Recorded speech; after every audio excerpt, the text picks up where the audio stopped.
Good morning, everyone. Britt Simon here. So I did the last time I did a live, I went through things pretty quickly, and I think it worked out better for most people. So I'd like to try and keep to that sort of pace if I can.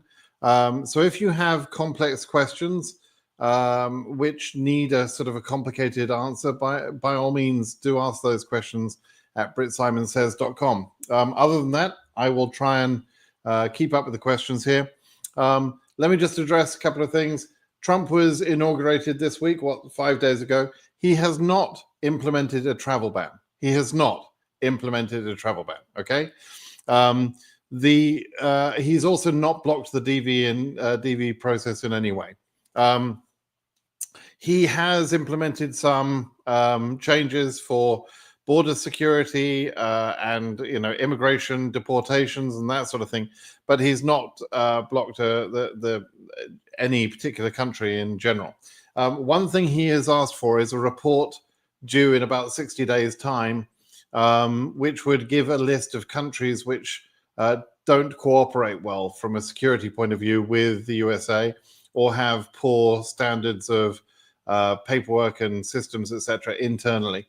And so that is probably going to lead to a travel ban for some countries, right?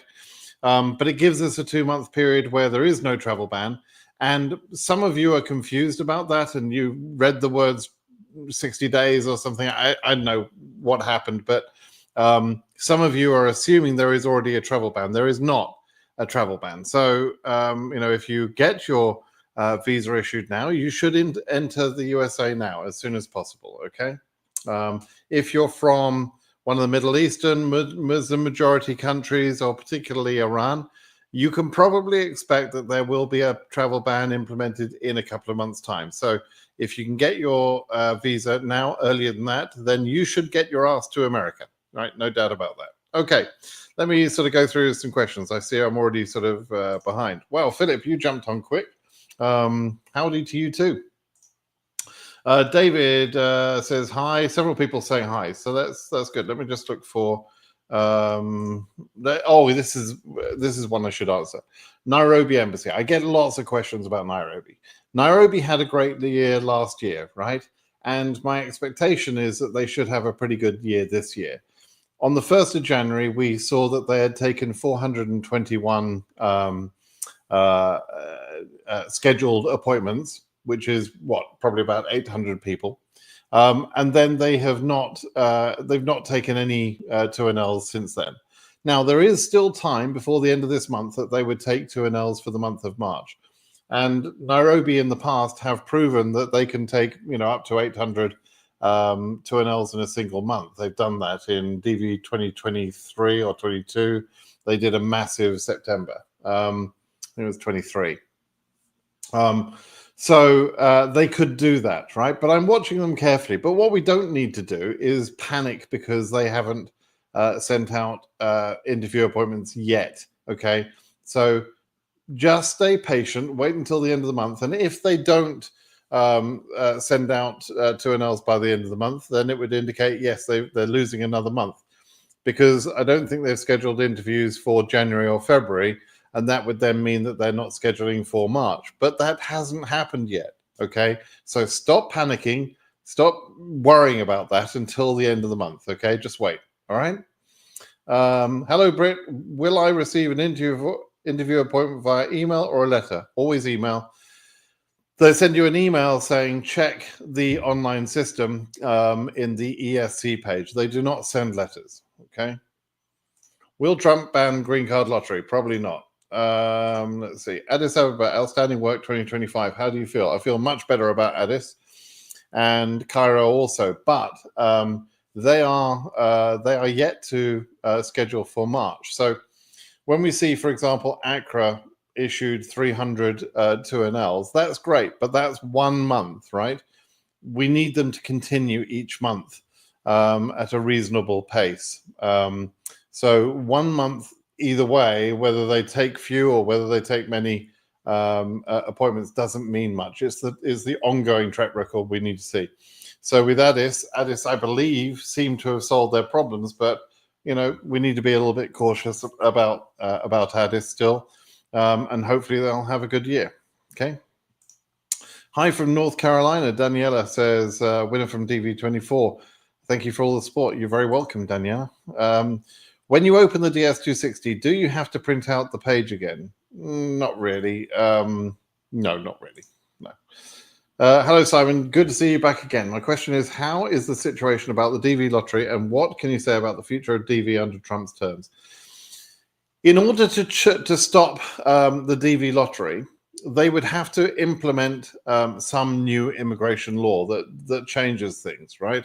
And generally speaking, although they could, in theory, have a new law that says, hey, just stop DV lottery, and if the House of Congress, if Congress passes that, then that could become a law, right?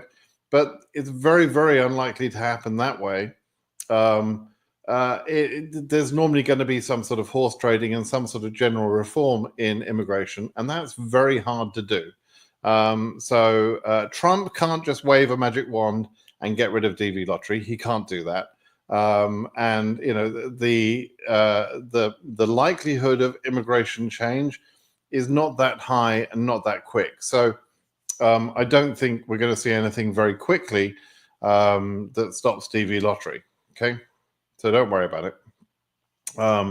Morning, Stoic. Do you think EU visas are being issued too fast? Any updates on your final CN estimate?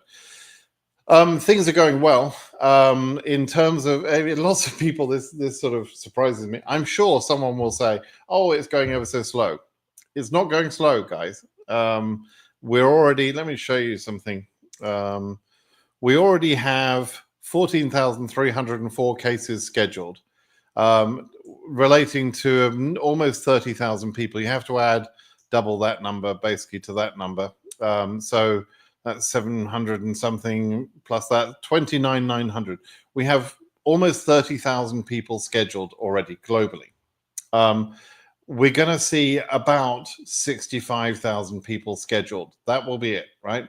So in the remaining 6 months of scheduling, there are 6 months, full months of scheduling, and there could be some more this month, right? But in the remaining 6 months after this month, they only have to schedule about 6,000 people per month, which is very easy for them to do. You know, it's not bad at all. Now, EU in particular, Stoic, you're asking about that. They've already scheduled 10,200 people. If we look at what they had to do in order to achieve the numbers they achieved in last year, they issued 18,000, which is pretty close to the cap for this year. That means that they scheduled 22,000 people, right? So if we look at DV25, they scheduled not quite half. They've got a few more here, not quite half. So they're about halfway through, but the 12 months are not all equal, right? The first few months of the year traditionally are pretty quiet, and the later months and the middle months tend to be busier. So the fact that they are almost halfway in 6 months means they're doing very well. Okay, they are scheduling very well. That's partly because more embassies are behaving, particularly in Africa. Ankara is still misbehaving. But generally speaking, the other European embassies seem to be doing well. We have to wait and see, obviously, how things continue. But if you look at the numbers now, you can see that, let's see, that would be about right, 31,600 people, right? So we're at 12,300. Africa's a little bit further behind, perhaps. Asia's doing well compared to last year. Yeah, doing pretty well. And OC and SA are doing pretty well as well. So, but globally, they are pretty much on target. They're not doing badly at all. So back to your question, Stoic, are they going too fast? No, I don't think they're going too fast. Actually, what I would like to see is that they issue most of the visas by about August, end of August, right? I prefer years where September is a pretty quiet month because there's less chaos that goes on that way. If you have an interview in August, you have time for a little bit of 221G resolution. You know, if you forgot a document or couldn't provide a document, it's better that you have an interview in August than in September. And so I prefer those months actually where they've done a good job in those years, I should say, where they've done a good job by August, most of the visas are issued by then. So although I say that they've got 6 months where they should be scheduling 6 months, 6,000 people per month, I actually expect to see a little bit more than that, over the next few months. We'll see. Okay.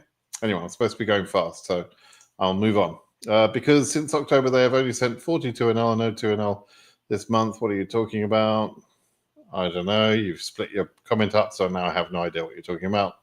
Do you have any information about DV 2026 selection process? People ask me this often. It's kind of weird. The selection for DV 2026 has been made, right? The initial sorting of the of all of the entries into their rank order number, that has happened. What they're doing now is they're starting to disqualify cases based on photo matching, photo requirements, and some of the background searching that they can do within their own database. They're not yet reaching out to third-party agencies, as far as I'm aware.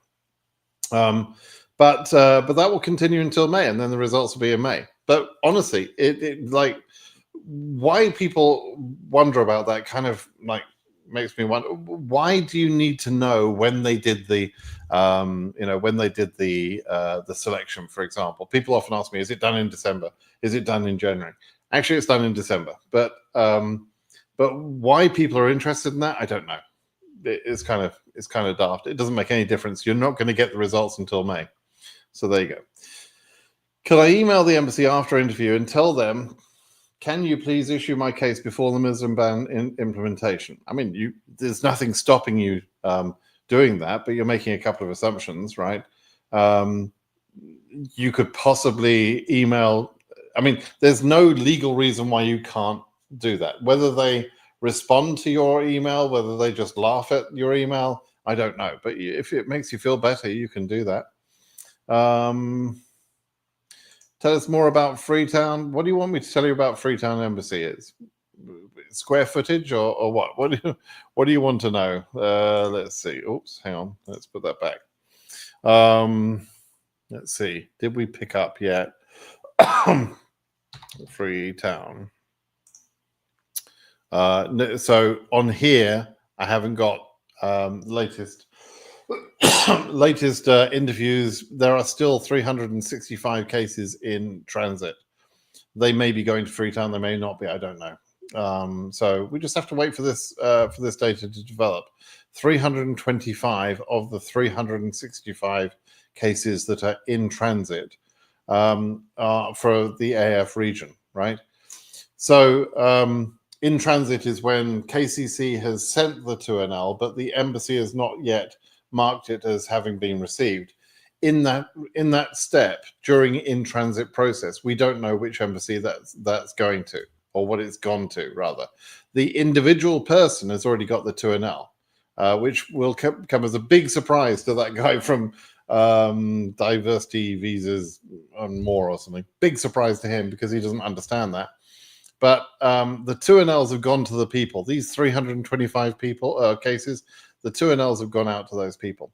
What we don't know is which embassies they're at, but that doesn't mean that the individuals don't know that they have those 2NLs. They do. So there you go. Do you think Trump will affect visa bulletin and interview scheduling? No, not really.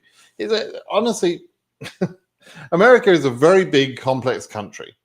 Do you really think that Donald Trump wakes up every morning and thinks, oh, I've got to call the visa office to tell them what to do with the DV lottery numbers so that they can do that for the next visa bulletin? Do you think that's on top of his mind? No, of course it isn't. For goodness sake. Hey, Simon, I want to ask you about whether I need to unlock my DS or not. I submitted it in June 17 and said that I was a student, even though I've graduated in June 13. You don't need to update for that, Ahmed. To update that you've completed your education or whatever. No, you don't need that. If somebody may mistake country of birth with another country, but both are from the same region, can such be accepted as mistake after winning a lottery? Yes, but there are certain exceptions to that. If the selection of the other country, even though it's within the same region, caused you to have an advantage against other people within that region, then you will be disqualified, or you should be disqualified. Let me give you an example of what I mean by that. If you are from Nepal or Iran in the Asia region, the chance of selection for Nepalese and Iranian applicants is lower than the rest of the Asia region, right? There is a limitation placed on those two countries, which actually means the chance of selection in those two countries is lower than the rest of the Asian region. Therefore, if you're Nepalese or you're an Iranian and you put some other country as your country of chargeability within that region, although it's within the same region, you have given yourself an unfair advantage by doing so if you're not eligible to claim that other country through marriage or through birth or whatever. So in that case, you are technically supposed to be refused. And I've seen cases refused like that. Okay. The other way that people sometimes make this mistake is across regions, and there is no excuse for that. You will 100% of the time be disqualified if you've chosen a country of birth or a country of chargeability outside of your region, which you're supposed to be charged to. Okay, that will always result in disqualification. How is Dublin Embassy performing? Let me make me big. What do you think? Okay, Dublin's. I don't. Does Dublin even take cases, or are they in London? I think they're in London, aren't they? Let's see, Dublin. No, maybe not. Oh no, it's taken a few cases. They took 3 cases between, by the 1st of January. So they take some cases, right? It's not the busiest place, obviously. But you might be okay there. AF 50K, that number's fairly high, so it's going to be some months before you get there. I think it's high number, but relatively safe, right? I don't think we'll see a cutoff before that number. Which countries do you will ban? So which countries will be banned? Well, we'll have to wait and see. I don't want to speculate too much. I think if there is a ban, it's almost impossible to imagine that Iran won't be on that ban. Other than that, there are a few candidates, but I'm not going to speculate about those since we don't know. Okay. Nairobi, talked about that. Addis Ababa, when will my be scheduled? Well, this is kind of a silly question, really. You know that your case number is higher than the case numbers that Addis is already scheduled, right? And you know precisely which number has been scheduled. So you've got all the information. You've got the same information I've got. So when are they going to take those extra 4,000 cases? Come on. You can work that out as well as I can. That's just a waste of my time asking that question, frankly. Let's be honest. Satoshi, hope you're doing well. Yes, I am. Thank you. What do you think about Embassy Pakistan? It's okay. It's fine. Is there a site to see if the photo for the EDV lottery application is correct in size and criteria as background, etc.? There is. Some of those checks will be performed by the official photo tool. So when you go through the DV lottery, if you are sensible, you read the instructions, and if you read the instructions, you can get to a place which is the photo checker, and that checks for size, and it can give you the correct size.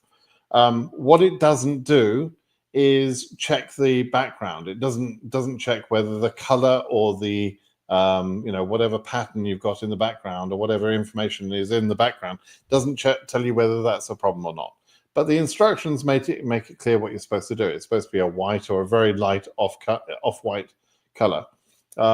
So with a bit of common sense, you can be reasonably sure that your photo is going to be okay. Okay. I hardly hear about Zambia predictions. Yeah, you're not going to hear another one now. I'm doing well, thank you, Waguti. Let's see if I can find some nice questions here.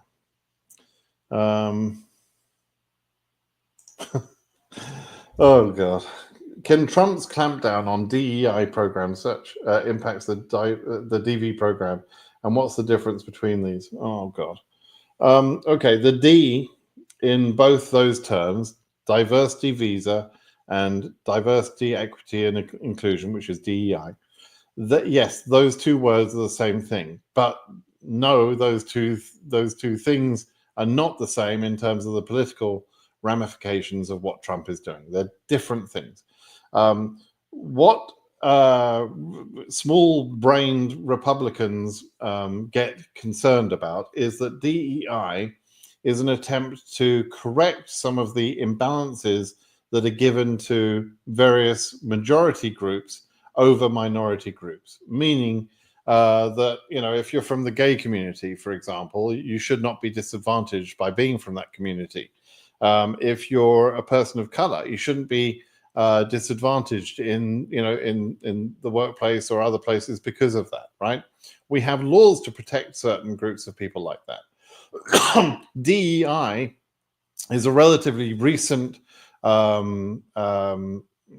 abbreviation that talks about programs which are out there to try and promote fairness, typically in the workplace, right? Tiny-brained Republicans then think that what happens is that we're only hiring black people, we're only hiring gay people, or that we're giving an advantage to those people over non-black people or non-gay people. And frankly, that's idiotic. That's not what's going on. But again, I refer to the fact that they have tiny little brains. They're like dinosaurs. Dinosaurs, the biggest dinosaur, T-Rex, had a brain the size of a walnut, right? That is actually the descendants, the Republicans are the descendants almost directly from T-Rex, from a brain point of view, and the little hands, right? So yeah, I think that's what's going on, to be honest, is just because they're incredibly small-brained. But that's not the same as the diversity in DV. That's a different type of diversity. But anyway, I just wanted to give you a full answer for that. I'm from Algeria. Case number is 47K. Is it safe? When can I have an interview? It will be some months yet before your interview. It's a relatively safe number, but we'll see. Okay.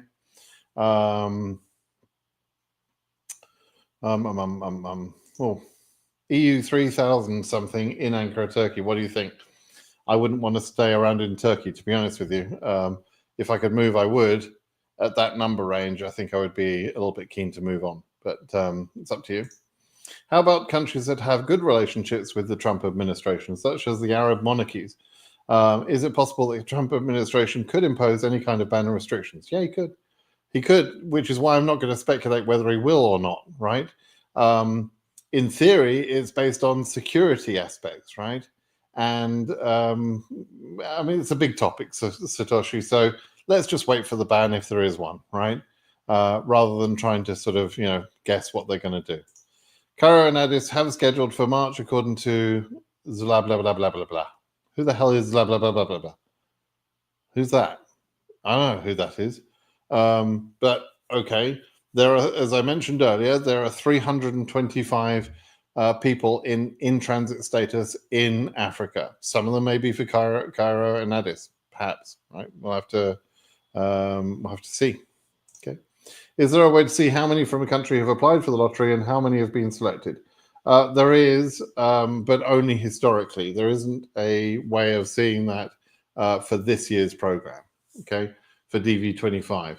And in fact, at the moment, the latest data for entries goes back to DV 2021.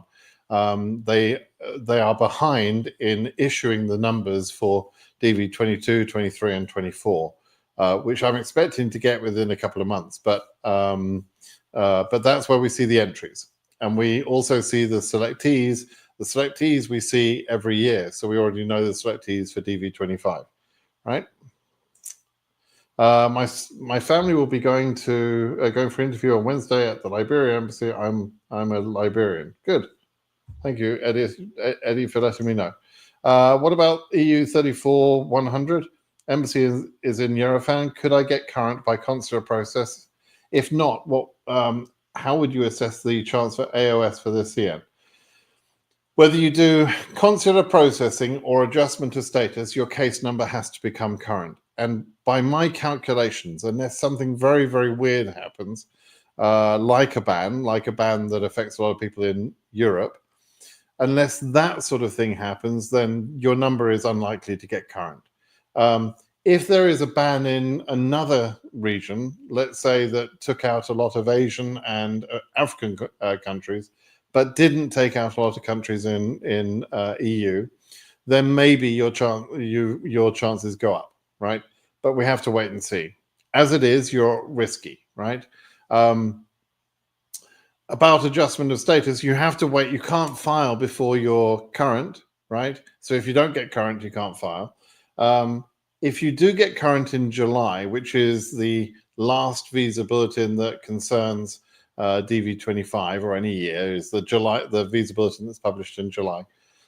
If you were to get current at that point, then you would have a chance, probably a better chance via adjustment of status compared to Yerevan, but I can't be 100% sure of that. It's a gamble one way or the other, right?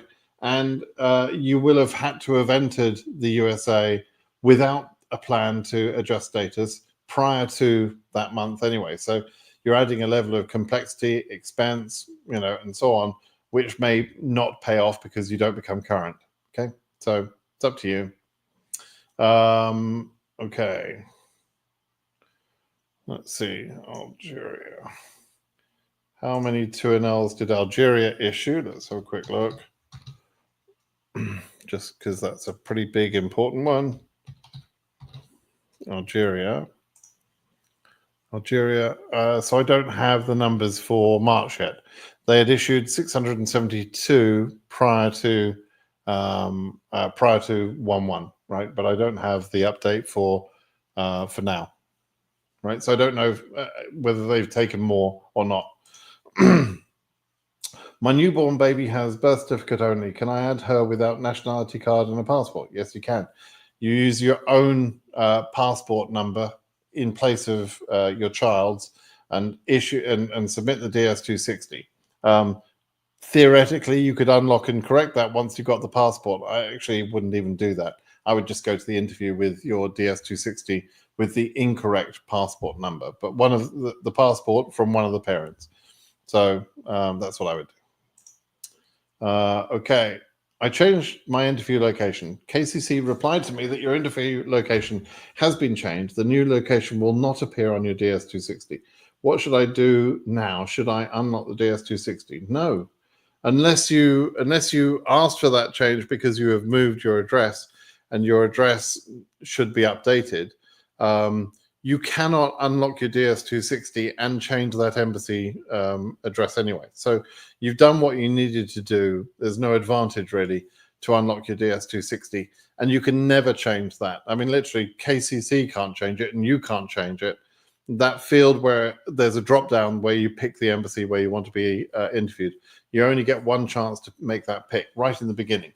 But what you've done is you've told the KCC that you want to be interviewed elsewhere. They've accepted that, and that's all you need to do.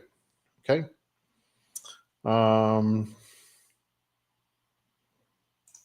What happens if you applied married, then get divorced after winning?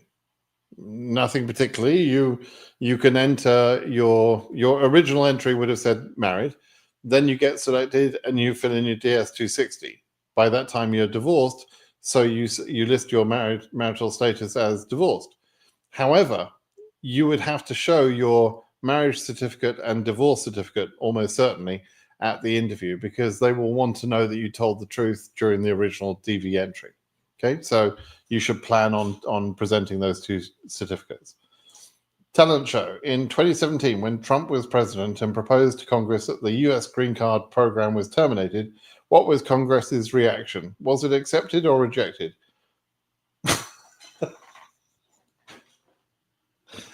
Oh, God. Oh, I don't know how to help people sometimes, because, I mean, up until the last sentence, you were doing pretty well, but was it accepted or rejected?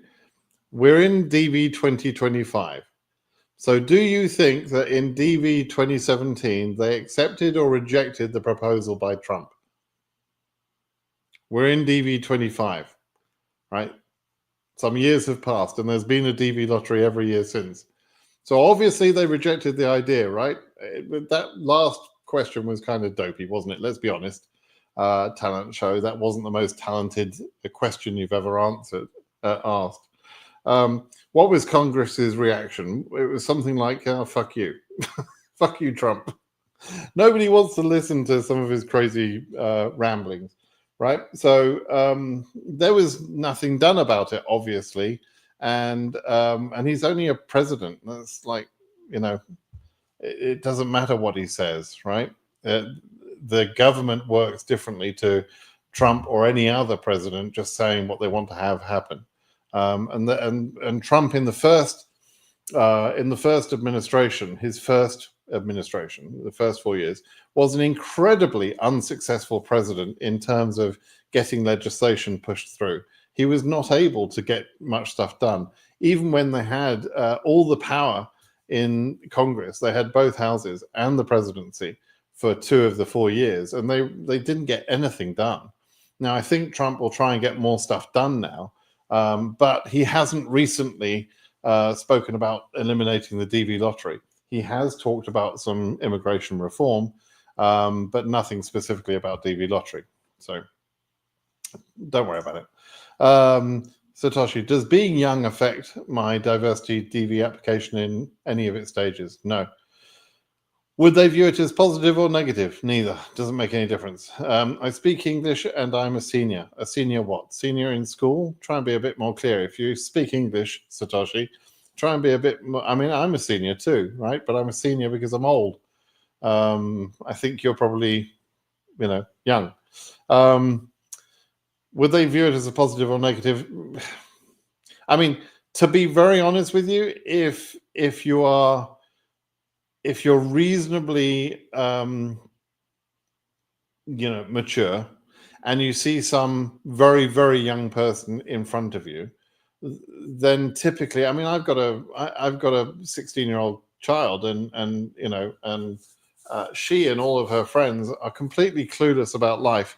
So when I think about some 18-year-old going to an interview in some country saying, hey, I want to emigrate to America, I would be thinking that sounds kind of naive. However, I then realized that in my own country and in my own life, at 18, I was already achieving, incredible things, right? So, and some of my friends were, going off to war, etc., and fighting battles and, doing incredibly mature things, right? So an 18-year-old in many countries, is perfectly okay to do a lot of things. It's just in America, an 18-year-old, frankly, is a freaking idiot. They are young and dumb in America. They're not allowed to drink until they're 21. You take them to a topless beach and they giggle like little boys. They have no clue of what they're doing in life in general. But some of these young kids do go into, better jobs, etc. But in generally speaking, I've become conditioned to think that young kids are just dopey because I'm surrounded by American kids. In other countries, perhaps it's a little bit more, kids are a little bit more mature, which really just means an opportunity for 18-year-olds coming here to America, because you'll be running circles around the local 18-year-olds, really. Hey, Simon, 30K for next month VB cutoff for Africa. Maybe. I'm not suggesting that, but it's possible. About Addis Ababa, 35K performance. Thank you. Don't know what that means. Hello, Simon. You're so helpful. May I ask, if you made a mistake on your DS260 and realize after your case is already processed, 21K, but no 2NLs yet, what point should I make necessary corrections? If you've made a mistake in your DS260 and it's an important mistake, you should correct that the sooner the better. However, if the mistake is trivial, like the address of the school that you attended 30 years ago, and you got the street address wrong a little bit, that's a trivial mistake. You don't bother correcting that, right? A street address of an address you lived at 15 years ago, it's trivial. So if you made a mistake on your name, okay, then correct that. But but don't just correct every single silly mistake that you can possibly make, right? Oh, great. Oh, here you go. Right. AF31K, I have a daughter aged 3. I added her to the DS260 that she will migrate later, but now the mother is not allowing her to go with me because we have a divorce 2 years ago. Affect me? It won't affect you. No, you just won't. You have to think about whether you want to go to America and leave your child behind. How's that going to affect your life and the child's life and so on? But will it affect you in the processing? No. Not a problem. You just aren't going to get a visa for that child, right? Okay. Just got my 2NL for the interview in Paris. Apparently, applicants should confirm their appointments in the AVIT's website. Is that necessary? If so, do you have any guide resources? Many of the embassies, many or most of the embassies, have some sort of online service where when you've received the 2NL, you're supposed to register your case. I describe those as courier services. In a sense, they are courier services. They are, there's various versions of this depending on the embassy. But you create an online account with them. What you do not need to do, and this tricks some people out, they can't figure this out, and it's like, what you don't need to do is you're not trying to make an appointment with them. You're not trying to make another appointment. You already have an appointment. All you're trying to do is set up an account with them so that they can communicate with you and perhaps to be able to get the passport returned to you after the interview and that sort of thing. So if you go into that, the only thing I can say in general, and all the systems are different, so I don't have a video or a blog article or anything on how to fill these services in because they're all different by country, right? And so the one common thread that I would say is make sure when you go through that you pick the right selection. If you go in there and say, I want to make an appointment, that's wrong, right? If you pick an option that suggests that you're going to need an appointment, that would be wrong. What you have to do is pick one of the options that sounds like it's about the diversity visa, right? So normally it will say something, I have a diversity visa appointment, I'd just like to register my appointment. Or I've received a notification from KCC, I want to register my appointment. Something like that, right? Just read the options carefully. And these are not complex systems, so you don't really need a lot of help if you just take a few minutes to read the options, okay? That's all you need to do. So do that. Hello, Simon. Is a consent letter needed if a child is not to migrate at the moment? No, not really. No, because you're not going to immigrate with the child, right? So you don't need a consent letter. When can I expect an interview at US Embassy Kigali with an AF 14,000? I don't know particularly, but just be patient. People often ask about the selection process, Satoshi, again, because they don't have a clear understanding of how the diversity visa DV process works. Can you explain the steps in chronological order? Well, I've done this before, but very selection process. You're asking about the selection process. Okay, so I can do this one fairly quickly. 20 million entries are received by the government during the entry process. Could be 15 million or 25 million, something in between that, right? Those entries are firstly divided into the regions. So all the entries for the African region are in one drawer. All the entries for the European region are in a different drawer, right? And so on. With all the there's actually 6 regions. Once those regional divisions have been made based on the chargeability country, then they randomly order all of the entries within that region. Okay, starting from number 1. So you've got AF number 1, EU number 1, AS number 1, down to whatever number they have. So if you had 5 million entries in the for Africa, all 5 million would be given a number. So you'd have AF 1 down to AF 5 million, right? What they then do is they set some sort of fairly arbitrary number and say, okay, the first 100,000 cases will process. And this has happened by now. Everything I've said up to now has happened by now for DV26. So they've shuffled all the entries, They've ordered them by giving them a number 1, 2, 3, 4, 5 in the regions, and the 1, 2, 3, 4, 5 the ordering is completely random. It's not based on anything in the application. It's not based on the number of kids you have or haven't got. It's not based on marital status. It's not based on country. It's not based on anything else, right? Those cases are just numbered randomly, and so they're sorted. Basically, they're sorted into a random sorting order and given a number. The first 100,000, let's say, in Africa are then sort of separated out, and they'll work on those. And they go through the 100,000, first of all, making sure that the photos are accurate, that they are, that they are technically accurate photos, and so on. And they reject a bunch of cases based on photo recognition, showing that this entry is the same person as that entry. Okay, they reject a bunch of people in that way. They also reject some people based on the database of information they have, based on the information in the entry. They reject some more people. So between December and May, they're doing a bunch of rejections. And what that means is you've got 100,000 case numbers at the top, and they've rejected a bunch of people, creating holes. Okay. At the end of that, they'll have about 30,000 entries left. They reject literally about 70% of the cases. Particularly in Africa, it's about that number. And so there are 100,000 case numbers with 70,000 holes in between. And every one of the case numbers that are left stands for a principal winner and the derivatives for that case. And then in May, you find out if you're a winner or not, one of those 30,000 people. And off we go to the races. We start filling out DS260s and so on.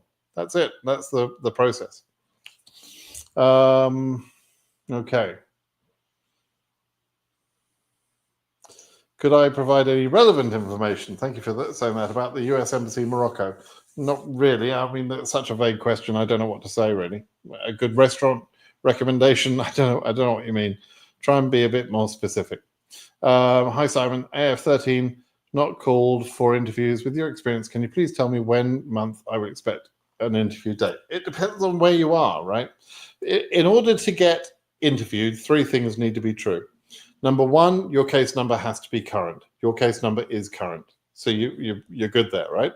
Number 2, your DS260 has to be processed. I don't know whether your DS260 is processed or not. It partly depends on when you submitted it, but not all cases are processed at the same speed, right? They have difference in performance. In fact, if you were paying attention to what Trump had said the other day about the 60-day report, what he's alluding to in that is he wants to know which countries are not cooperating with us well. Either they don't have good systems internally, or they just don't want to cooperate with us. And those countries represent a bigger risk. They also represent a slower timeline. So if you're from certain countries that don't cooperate with America, your DS260 processing will take longer because your country is uncooperative. Okay, that's one of the reasons why some DS260 processing takes different times for different people. Okay, so your case number has to be current. Your DS260 has to be fully processed. And thirdly, your embassy has to have capacity for you, and for anybody that was in the line before you were. Okay, so the capacity of the embassy is important too. Okay, so think about those 3 things and think about what is necessary in order for you to get scheduled. And because I don't know your embassy, and because I don't know whether your DS260 is processed or not, I can't give you an answer. Okay. Check the data for JNB Embassy, South Africa, Johannesburg. Number of cases placed on 221G is so high. Visas declined is higher than the visas issued. Even in previous years, 1/3 of the winners declined. Why? I don't know. I can tell you that I've probably had 10 to 20 emails or requests for different embassies saying the same thing, right? And it's not that they're all denying more cases. It's just that you're looking more at your particular embassy and looking with interest. And then you're comparing that to previous years where typically you're looking at the numbers at the end of the year. Don't forget that a lot of 221G cases are cleared up towards the end of the year. So if you look at the final numbers from DV24, for example, for your embassy, it will look as if not many cases went through 221G, but in reality, they might have had a lot of cases going through 221G, but it was resolved, right?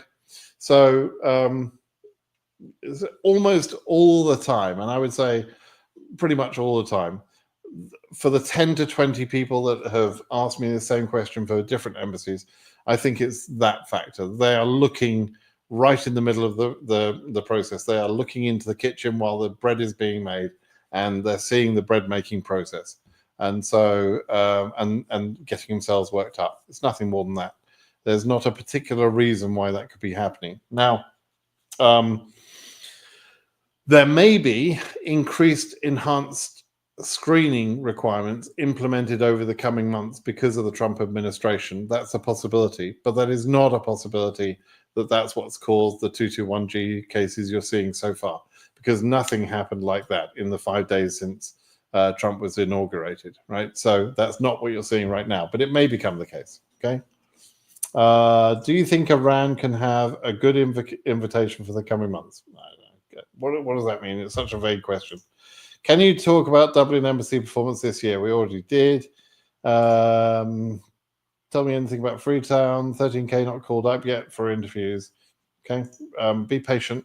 I heard that Trump is facing his first legal battle regarding the removal of citizenship by birth. Does this mean the chances of a DV ban are low? One thing is not connected with the other, but it should. Satoshi, you're asking all sorts of questions, and they're pretty interesting, but you're asking a lot of questions. This is interesting in one way. There is no connection between the two things: the citizenship battle and the DV travel ban and all this sort of thing. Firstly, there isn't a DV ban. There's no suggestion that DV is going to be stopped. But if you're talking about a travel ban, that's not particularly to do with DV, right? But what's interesting about your question is that it highlights the fact that, yes, Trump wrote an executive order basically ending birthright citizenship, right? He wrote that executive order and it looks very impressive. And then Congress said, yeah, very interesting, fuck off, right? Because you're just a president, Mr. Trump. Like, that's all you are, right? You are not entitled to make some some rule up. And so it went straight to a court. And the federal judge, and there are many federal judges in this country, but went to one court. I mean, I think 22 states immediately sued the Trump administration, right? And obviously, it got to one of the federal courts, and one of the federal judges just said, this is blatantly unconstitutional, and I'm going to block that order, right? So Trump, this powerful president that people from other countries think is the most incredibly powerful man, was blocked by some random federal judge in some court somewhere. And the judge is a person you've never heard of. And he just chose to block the order. So Trump is a president, but was blocked by a federal judge, just like that, right?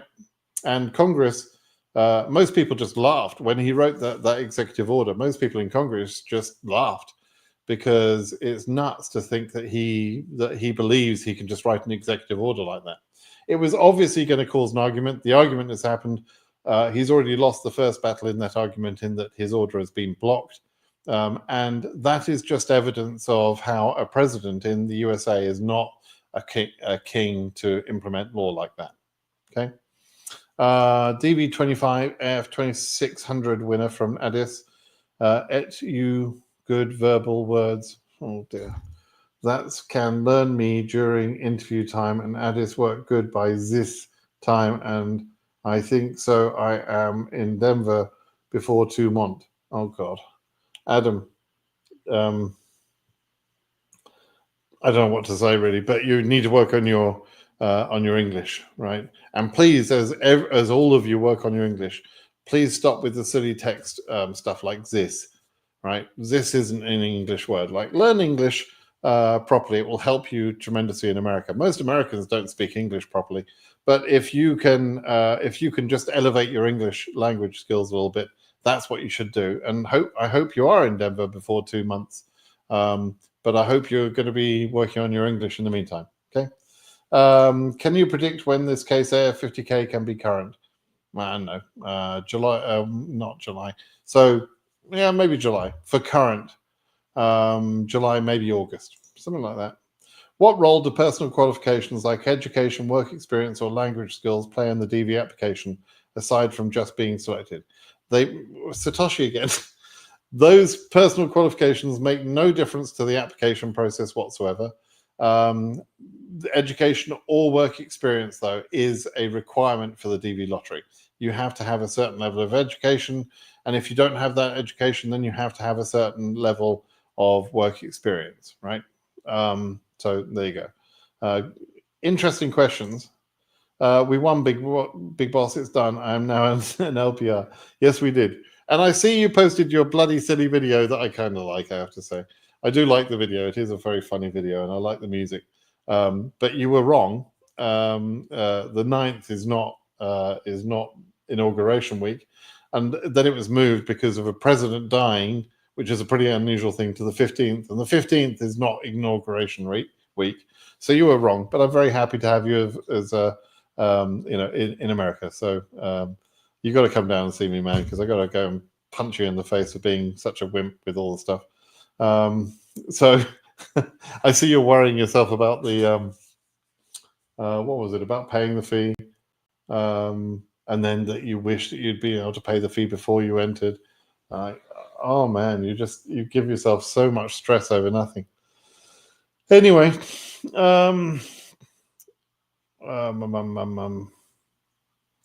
I process my DV in Italy without my wife? I'm originally from Ghana. If you live in Italy, yeah.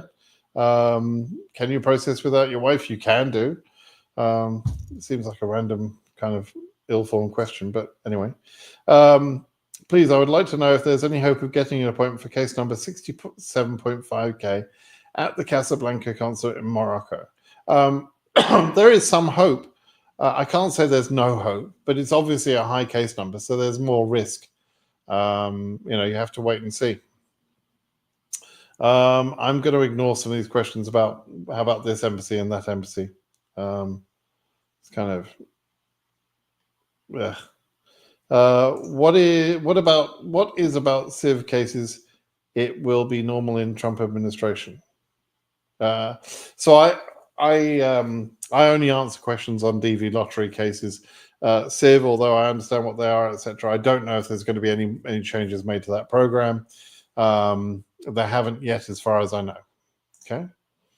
If a country in Europe is banned, it increases the chances of being extracted for other citizens of various European countries, right? Well, sort of, Antonio. So if there are some number of visas, and if there's this number of visas available, and there are this number of people, where are we? If there's this number of people who are winners, this number of visas available, if some chunk of the people who are winners are instantly sort of put at risk because they are banned, then it means there are less people fighting for the same number of visas, right? And so it's sort of helpful in that respect. It's obviously sad for the people that are banned, but it's just a fact of life that could happen, right? Now, the president cannot stop visas from being issued. The president can stop entry. So in previous years where there were bans, some people chose to go and get their visas anyway to then to be able to sort of have the fight. And so just because a country is banned in a particular region, it doesn't mean there will be no more visas issued to people from that region. It just means that less of them will be able to enter. Some might be able to get waivers. Some might have conditions where they are able to enter. There's various things that can go on. Or lawyers could attack the bans through the courts and the bans could be taken down. So in previous years, we have got people to get their visas issued, even though they were banned at the end of that, right? And that's up to everybody individually to choose whether they want to go through that process or not, right? It's up to them.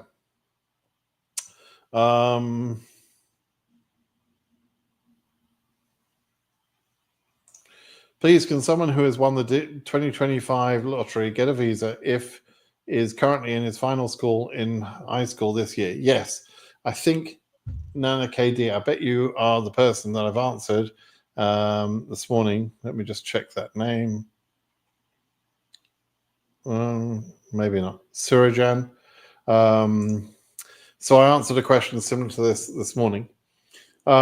Yes, if you are in your final year of high school and you become a winner, so in theory, you entered when you were 16 or 17 years old, but you're in your final year, right? And let's say you're graduating in July from your high school, and that is the point at which you will become able to pass the interview, not until then, right? The person I answered this morning has a visa interview planned for March, but won't graduate until July. In that case, that person should really have delayed the DS260 submission so that he didn't get an interview as early as March.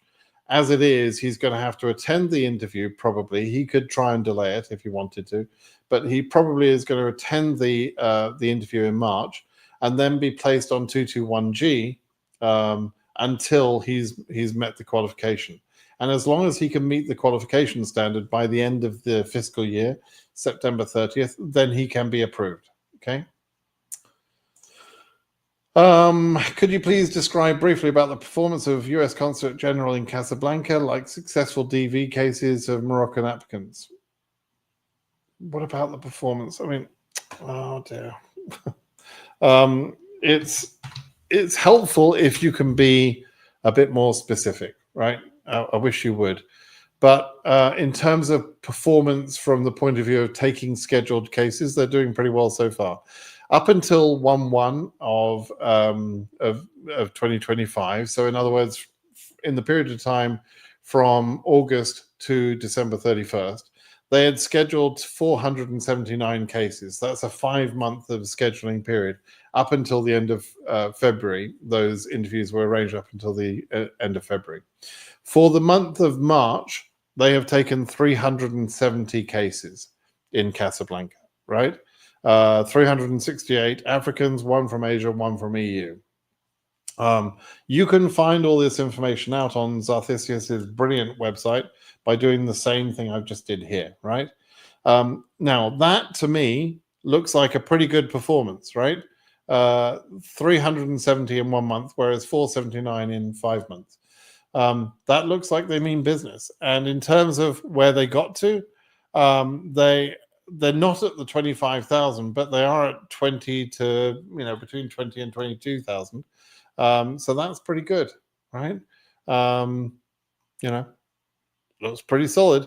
And you can see that they're taking, roughly speaking, about nearly 80 cases per 2,000 case numbers. So about 40 cases per 1,000.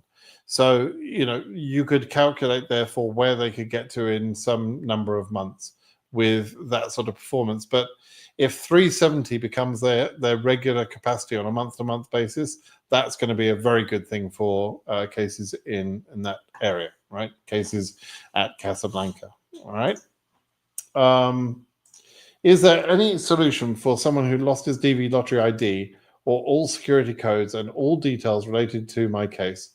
Is there any magic solution? Okay, there is.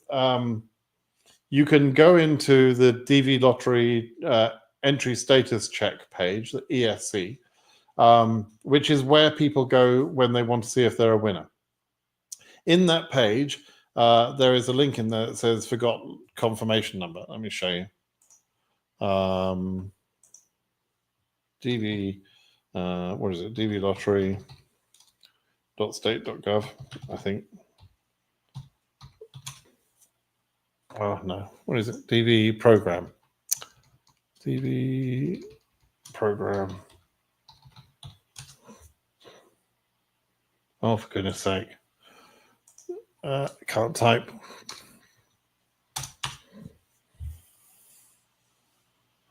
Let's see.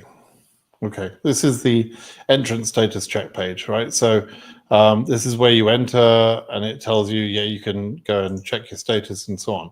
But you go into this page and in here you see this link, forgot confirmation number. and you go into that.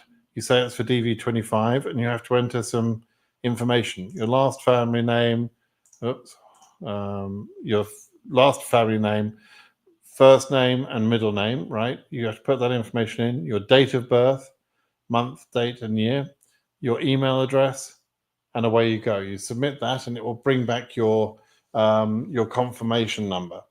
And when you've got your confirmation number, you can go in and you can find your case number, and you can enter your DS260 and so on. That's the magic solution. Now, if you don't have any of those details, or if you don't have some of those details, like if you don't have the email address that was used in the DV entry form, then you're screwed.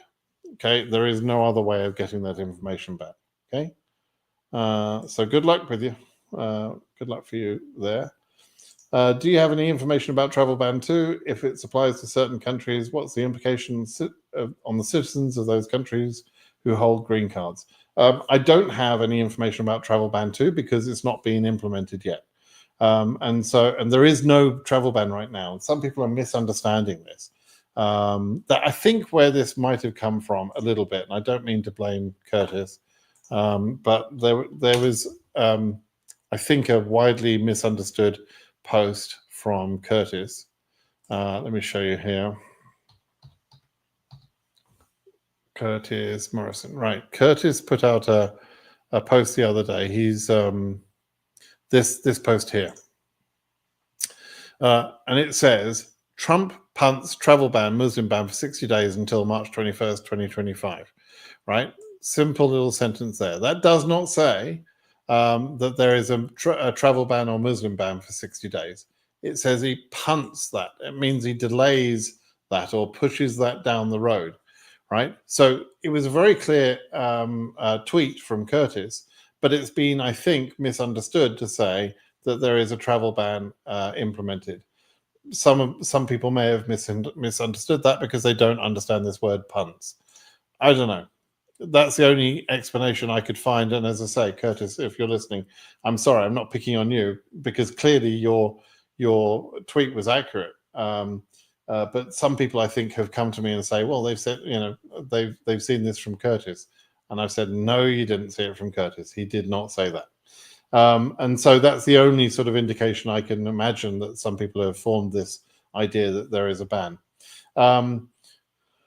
What's the implication of the citizens of these countries who hold green cards? Let me just answer that bit. If you hold a green card and you're within the terms, and you've kept up your green card status, your LPR status, then you're unaffected by these bans, right? But the people who could be affected by these bans, if they happen, if the ban is implemented, is people that have that hold a immigrant visa that they have not yet activated. They want to go to America to activate that visa. That could be a problem. Okay, so those people need to be careful to enter as quickly as possible. Okay. On my DS260 form, I put a friend's address for my USA intended address. Should I be telling them that this will not be my residing address? We won't find a rental. No, it doesn't matter. It's just they want to know where to send the green card and the SSN. That's all that address is. Some people mean that to be that's where I'm going to reside when I arrive there. Other people don't reside there. It's just a friend's address. Okay, it's not a big deal. You don't have to tell them. It's not a big deal. Just got my 2NL for the interview in Paris. Apparently, applicants are already answered that one. Simon, sorry, I can't make corrections anymore. The DS260 won't open as my case is already processed and awaiting 2NLs. I have emailed severally and I keep getting the same reply. Harry, so I don't know what you were trying to change, but okay, so your form is locked. Okay. That's an interesting question. What's the best performing embassy in Africa at the moment? I don't know. I don't have the data in front of me to check. Let me just see if Zarthisius, well, what he has got is the monthly issuances, which has got, if we look at FY25, he's got the October numbers. If you want to look at it that way, you can see that. Well, let's take off. Yeah, let's sort of make it. Whoops, no, let's go the other way. There you go. So the top one is the top one for issuances was Egypt in the month of October, 281, followed by Algeria at 223, Kyrgyzstan, Turkmenistan, Azerbaijan, bunch of them there, right? However, you might also want to look at their performance in terms of scheduled interviews, and you can look at the same website and find all of that information. Okay, look at this website, dvcharts.zarthesius.xyz. It's a brilliant website. You guys should really make use of it, right? Talk about President Trump on this DV, please. Not really. Not any more than I already have. I'm expecting to receive my 2NL, but I received a mail 2 days ago to do some updates. No, not to do some updates. The link sent in the email took me to the 1NL. What do you think they want me to do? Okay, so the 2NL process, for those of you like Kojo that clearly don't know, is that you get an email and it says, dear applicant or whatever, please go to your ESC site where there are updates in your case. It's not asking you to make updates. It's saying there is an update. And there, when you log in, you're supposed to see your 2NL appointment details, right? But there was a technical glitch which was resolved, I think, yesterday, that was stopping people seeing their 2NL appointment dates. But if you go into there now, Kojo, I think you'll see your appointment date, okay? Because most people are reporting that, yes, they can now see that, okay? I put that out on my blog yesterday, that SEAC glitch is now fixed. Okay, so you checked a couple of days ago. You should check again. You've got your appointment. All right. Can the absence of an ambassador in the Nairobi embassy be a factor that can affect the scheduling of interviews for DV25? Not really. Business continues in these embassies regardless of whether there's an ambassador or not. So no, doesn't affect it. What do you think about EU 30XX? That's EU 3000. That's a low number. Can't wait for May results. Cheers, Simon. Thank you for keeping us informed. You're very welcome, Philip. You've entered again, I think, Philip, right? You want to win again? It'd be nice if you won again. What do you think about 3000 in Ankara? Yeah, we already talked about that. What are your thoughts on AOS with the new Trump administration regulations? AF55K, thank you for your work. AOS, the choice between AOS, adjustment of status, and consular processing is an important decision to make, obviously. When you're talking about AOS for a high case number, a number like yours, which is likely to become current probably only in the final month, then that adds an element of pressure that is going to be emotionally difficult to handle, right? You will, if you become current in July and you try and do AOS, if you're doing consular processing, you wait until the end of July. You either get an appointment set up for September or you don't. And emotionally, that's a difficult period to wait for that couple of weeks, but it's not, very long. If you go through adjustment of status and you become current in that visa bulletin that's published in July, you then submit your I-485 package, and you're going to be then stressed all through August, all through September, until your interview happens, right? You're going to be stressed right until the last minute, probably. And so it is more stressful going through adjustment of status, but there are some advantages to that process. You don't have to provide police certificates. The medicals are different. You have some right of appeal if you were improperly treated. The approvals, frankly, are more likely, I think. Maybe that's just the quality of the candidates, I don't know, but it appears to me that there are far fewer refusals in AOS than in CP. So, there are some pros and cons to both sides, right? CP is quick, clean.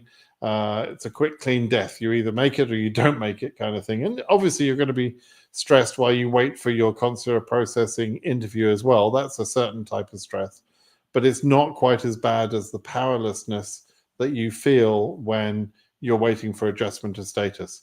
And I say that as someone who went through adjustment of status through in the DV program, so I know what it feels like. Is it advisable to apply for DV with many people using a single device? It's okay. It's one of the risk factors for them identifying fraudulent cases, I'm sure, right? So, it could add a level of risk for those individual cases, but it doesn't necessarily mean that those cases will be disqualified, right? We don't have the numbers on that. Okay. Let's take a couple more questions and we'll call it a day. Stoic says, Trump's birthright citizenship EO was a distraction. The EO that needs to get attention is the vetting of aliens to the maximum degree one. While he can't make the law, he can slow down the process. Yeah, that's what I've been saying for a few months now, as I'm sure you're aware, Stoic. That's exactly what I explained. I think you wrote a message on my blog that sort of laid that out as well. But it is identical to what I've been saying for a number of months. Yes, he can make things a bit more difficult for immigration in general, which would include DV lottery. Having said that, it's interesting that the EOs he wrote say to return the status to January the 19th, 2021, in other words, the day before he ended his presidency the first time. He's asking for a return of security vetting procedures to that point. It's likely that the security vetting at this point is even more enhanced than it was at that time. I certainly haven't noticed there's been an improvement, and I think I answered this to you in one of the blog posts. You can't look at any particular point in time and say, hey, DS260 processing went much faster after January 19th, January the 20th, 2021. You can't see that. You can't see 221G processing going much faster after that point. So I don't know what conditions exactly he means should return, but I don't think it's going to suddenly increase the timing based on that single comment he's made so far. He may have begun to implement other changes, but the DS5535, was the biggest change that there's been recently. And we've had that for several years during the Trump administration and all through the Biden administration. So, there's not much difference really. Let's see. Mugshot, thanks for the valuable info. Iranian man currently in the US on a green card. Want to travel for the next couple of months. With these EOs, do you think there would be a risk of re-entering the country? No, you've got a green card. You're fine. No, don't worry about it. Could DS5535 used so extensively by Joburg be the reason behind 1/3 of the visas declined in the previous years? Declined meaning 221G, refused temporarily, right? So maybe it might be. There's been an increase at certain embassies. Joburg is one of them. Montreal is another one. But there has been an increase in DS5535 usage at some of these embassies. Yeah, sure.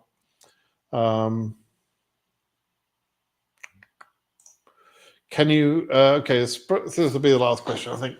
Can you be denied a visa if you fail to show a bank statement at a DV interview? Secondly, is it mandatory to have a bank statement during DV interview? Please elaborate more about this. Okay, I'll give you a pretty complete answer about this. It's an important one that people should understand. And this also has an aspect of Trumpy stuff going on in there. So let me talk about public charge. The reason that we show finance information or I-134s and so on is related to a part of immigration law that is standard across all immigration cases, right? And that is that's a piece of law that says you cannot give a visa to someone if you suspect that they will become a public charge. I'm paraphrasing a bit, but that's basically what what it says. Now, what is a public charge? Public charge is someone who is relying on the government for handouts to survive, either food stamps or some sort of government assistance program, right? You should not be taking those things as a DV lottery candidate in the same way that no other immigrant should be taking those things. You're supposed to come here with a plan to support yourself and have financial support either from your own finances or from a third party. In most types of immigration, they fill out a form called the I-864, which is a legally enforceable promise from a third party, like a family member or a friend, to cover your expenses, right? In the DV lottery process, they ask for either financial statements, as you've pointed out, or an I-134, or they can make a judgment based on someone's likelihood of getting a job based on their profession or their education. Or the consular officer could just say, hey, I'm seeing Australians all day long, and Australians are really good at going to America and making a living, and I'm not going to worry about any of them, right? Because, that's just the way it is, kind of thing. So the way that the public charge requirement is applied to each individual case varies by embassy to some extent, by country to some extent, by circumstances of the individual to a great extent, and there are various ways to satisfy the consular officer to show that you won't become a public charge. One is an I-134, which is a not legally enforceable promise by someone to help you, right? It's not legally enforceable, unlike the I-864. And so that's probably the most clear-cut way. The other way is to show that you have your own savings by presenting financial statements. Now, some embassies won't ask for any of that, and some will, right? So to me, I wouldn't turn up at a life-changing interview without being fully prepared. So, for me, I had bank statements printed out, and I think I provided them. I think in my interview for adjustment of status for DV, I think I provided that. But I also was working. I was on an H1 visa. So I was working in the States, and I had a good salary, of course. So it was very clear that I wasn't going to become a public charge, right? But if you're going through a consular processing case in particular, you may be challenged to provide a statement. If you are asked for that and you don't provide it, yes, you can be denied, but it's not always asked for. It varies from case to case for all the reasons I just explained. Okay. I think we'll call that a day. It's been long enough. But thanks for joining me today. Thank you for your questions. I hope the questions were useful and interesting to you. If I didn't get to your question, or you feel I didn't answer it completely enough or something, please do ask your question at britssimonsays.com, and I answer all the questions there. I'd be happy to do so. All right. Thanks, everyone. Have a good day. Please subscribe, by the way. Give me a thumbs up, subscribe to the channel, all that YouTube stuff, right? Okay. Bye now.